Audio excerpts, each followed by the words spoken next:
everyone, thank you so much for coming or for coming back. Today I'm going to be showing you how to make hot chocolate bombs.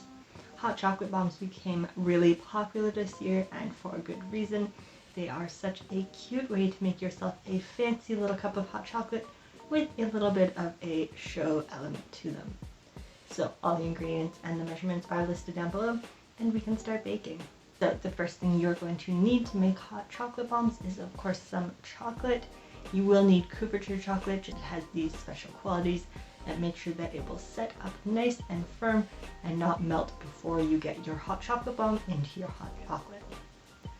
I am using Lindt brand, and it comes with this handy dandy little guide on the back that tells you what temperatures you need to manipulate your chocolate to so that you can correctly temper your chocolate. So first I'm going to show you how to do this using dark chocolate. I am actually only going to show you how to temper with dark chocolate because the concepts are completely the same with the other two types of chocolate, just with very slightly different temperatures. So first you are going to add your chocolate to the bowl. Now the amount that you need is going to change depending on the size of your mold and how many hot chocolate bombs you want to make. So there isn't really a standard measurement that I can give you. Here I have 600 grams of dark chocolate, and it was more than enough to do 6 dark hot chocolate bombs. So you're going to start by putting your dark chocolate into a bowl, and you're going to sort of measure it off. You want to keep a little bit of chocolate reserved aside because we are going to temper this using the seed method. So you're going to measure out your total quantity of chocolate and then take 25% of that total weight, and you're going to set it aside to seed your chocolate with. Now you're just going to go ahead and set your larger quantity of chocolate over a double boiler, and you're going to leave that to melt down. You want to make sure that your double boiler is just at a simmer and not a boil, because if you heat this too rapidly, then the chocolate on the bottom could burn before the chocolate on the top is melted. And ideally you want your chocolate to be fully melted at around 45 to 50 degrees Celsius.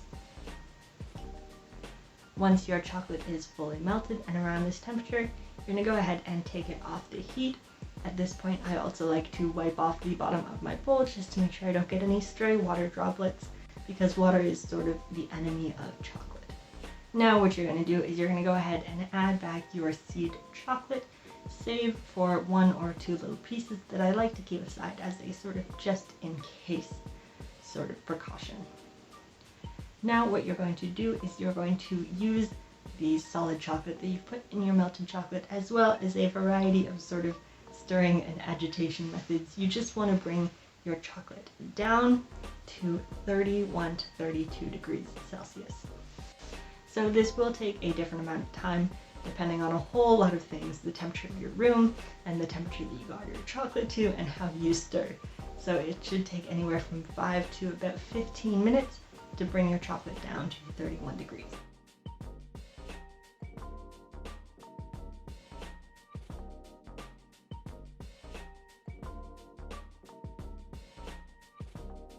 Now, ideally when your chocolate is at 31 degrees, it will be completely melted and you shouldn't have any more little chocolatey bumps in there. Depending on how big your chocolate was when you added it in, you might have a few little lumps and bumps, and if this is the case, then there are 2 ways that you can get around that. You can put it back on the double boiler to melt down, trying to keep it below about 32 or 33 degrees Celsius if you can.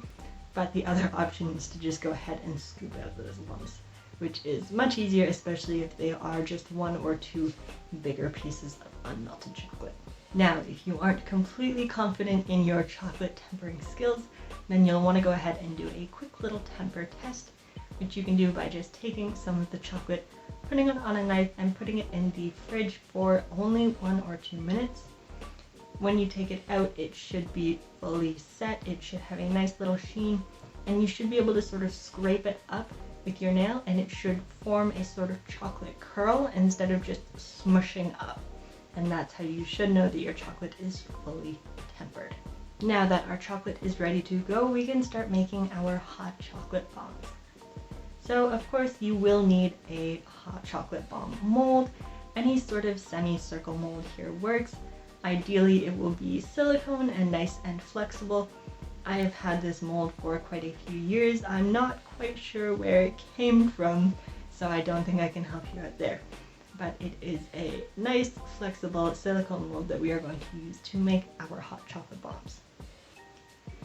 Now, all you're going to do is take your tempered chocolate and you are going to pour all of it, yes, all of it, into your molds. You can divide it evenly, and ideally you will have enough chocolate to fill up all the cups to the tops. Again, this depends on how much chocolate you melt. I don't always have enough to fill up all the cups, and that's fine. That just means that I've used some of my chocolate.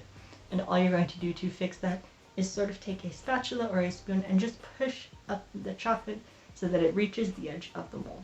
We want all of these semicircles to be completely uniform to make an ideal hot chocolate bomb. Once you're sure that all of the edges of your mold is covered in chocolate, you're going to go ahead and take the whole thing. I like to do a few little jiggles just to make sure that I don't have any bubbles, little air pockets down against the bottom of the mold. And then you're going to flip it upside down over your chocolate bowl, and you're going to drain all of the excess. Now, in doing this, you should be left with a nice thin layer of chocolate on your mold, and what you're going to do is just sort of use the edge of the bowl to scrape off any little drips that you might have, and then you're going to put your mold face down on either a silpat or a piece of parchment paper. Now, doing this will just make sure that any chocolate that is sort of extra will fall down to the bottom, or even just cover the sort of sides of the mold that you might have still missed. Now, you're just going to go ahead and leave your mold face down on the silpat or parchment until it has started to set up. This should only take about 2 or 3 minutes if you have correctly tempered your chocolate, and then you can go ahead and carefully peel it off and turn it right side up. This part isn't really necessary, but if you are trying to speed up the process, if you have a lot of hot chocolate bombs to make, then you can go ahead and throw it in the freezer at this point just to help your chocolate set up even faster. Once your semi-spheres of chocolate are fully set, you can go ahead and pop them out of the silicone mold and set them aside. They should be super nice and shiny on the outside, so just try not to touch them too much with your fingers or you might end up getting little fingerprints. But just go ahead and set them aside. Now, you can go ahead and repeat this process as many times as you like and with whatever flavors you like. I also did some that were milk chocolate, some that were white chocolate, and some that were marbled, which I did by just drizzling some dark chocolate into the mold and letting that set up completely before adding some white chocolate as a nice contrast. You can also do this the other way around using a white chocolate drizzle and a dark chocolate shell. A few notes that I will give to you is, first off, make sure you clean the mold between every single set of hot chocolate bombs that you make. It really helps to have a nice clean mold because the chocolate will sort of pick up anything that is left in the little cup. If it's sort of dusty or if it's got some chocolate left over somehow, then it will pick that up. If it's nice and clean and shiny, then you will get a really nice and shiny half circle and a shiny hot chocolate bomb. So once you have all the little half circles that you want, we can start assembling our hot chocolate bombs. Now, the first thing we are going to do is clean up the edges of our hot chocolate bombs so that we can get them to stick together very nicely. So for this, we are going to take a pot with a nice flat bottom. You're going to add water to it just to cover the bottom of the pot, and then you're going to go ahead and put it on the stove on high heat just for a couple minutes. You don't really need the water to boil or anything. You're just trying to heat up the bottom of the pot so that we can use it to melt and clean off any uneven edges of the hot chocolate bombs. So once it is nice and warm, you can go ahead and dump out the water or reserve it if you're going to need to do this a few times in a row. And then you're going to take your pot, turn it upside down, make sure the bottom is nice and clean and dry, and then you're just going to take half of your hot chocolate bomb shells and you're just going to flip it upside down and sort of melt down the edges of the hot chocolate bomb. You just want to make sure that you have a nice flat surface. Ideally, when you put it against the pot, all the sides should touch at the same time, and that just ensures that you have a nice flat surface. And then you go ahead and flip it back up, put it on parchment, and go ahead and repeat this with all the, well, half of the hot chocolate bomb circles.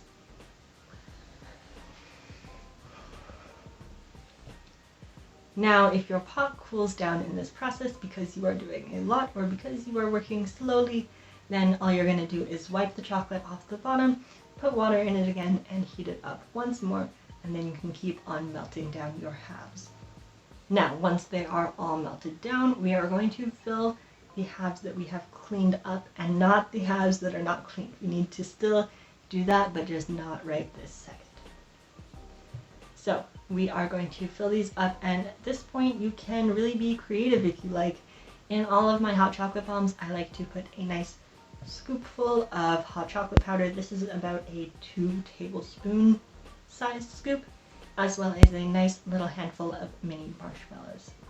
Aside from that, you can add really whatever you like. I like to put candy cane pieces in my white chocolate bombs, and a little scoop of espresso powder or coffee powder, just the instant coffee, in my dark chocolate bombs so that I get a mocha bomb.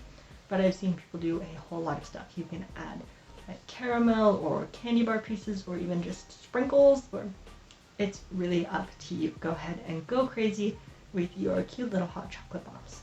Once these are filled, we are ready to add the other half to cap off our hot chocolate bombs. Now, we are going to do this using the exact same method with the bottom of the pot that has been heated up. So all you're going to do is melt the other half just the same as you melted the top half, and you're just going to sandwich them together to form a cute little sphere. Make sure that you turn it around and that it is all connected everywhere. If you need to, you might have to slide your finger just to make sure that there's no little gaps. You can just move around the melted chocolate, and then you can set that down and it will set in a nice solid sphere. And then you can just go ahead and repeat this with all of your hot chocolate bombs.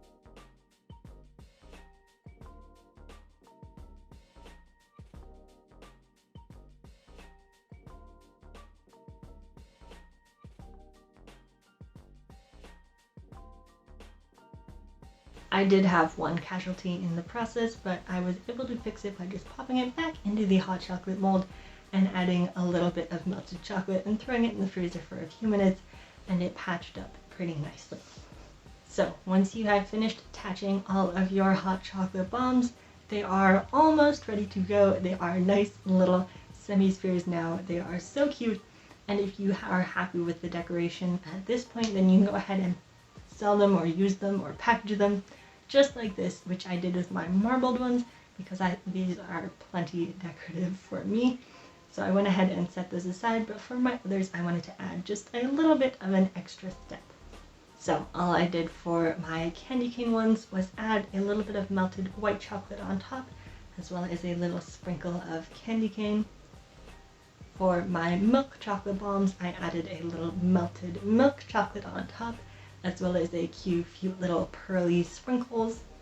And for my mocha bombs, all I did was add some melted dark chocolate, as well as a nice sprinkle of the instant espresso or coffee powder. Now at this point, you're just going to go ahead and set them aside to set. This should happen pretty quickly. I didn't bother putting them in the fridge or the freezer at this point. They will set just at room temperature. And for this, I happened to end up waiting overnight. They did not need overnight, but I was running out of daylight, so I did not get back to them until the next day. So here are my completed hot chocolate bombs. They are so adorable. I really love the marble ones. I like to add a white chocolate half to a dark chocolate half, so it's like double marble almost, you know? And they are just so cute. Now, if you don't know how to use them, all you're gonna do is take one of your hot chocolate bombs, add it to a mug that will fit it.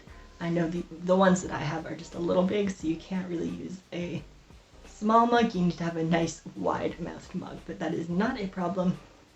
You're just going to go ahead and put your hot chocolate bomb in the bottom of your mug and add some nice hot water or hot milk if you are a milk in your hot chocolate person.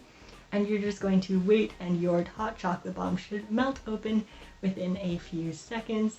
and it will reveal your nice little marshmallows, which is always a fun surprise. And then you can just stir it up and you've got a beautiful mug of hot chocolate. These hot chocolate bombs are so cute, so tasty, and so great to give away as little gifts to your friends or your family. So if you make these, then please, please, please post a photo or send me a photo. I would love to see them. So, thanks for watching. I hope you make these. I hope you enjoy. And I will see you next time.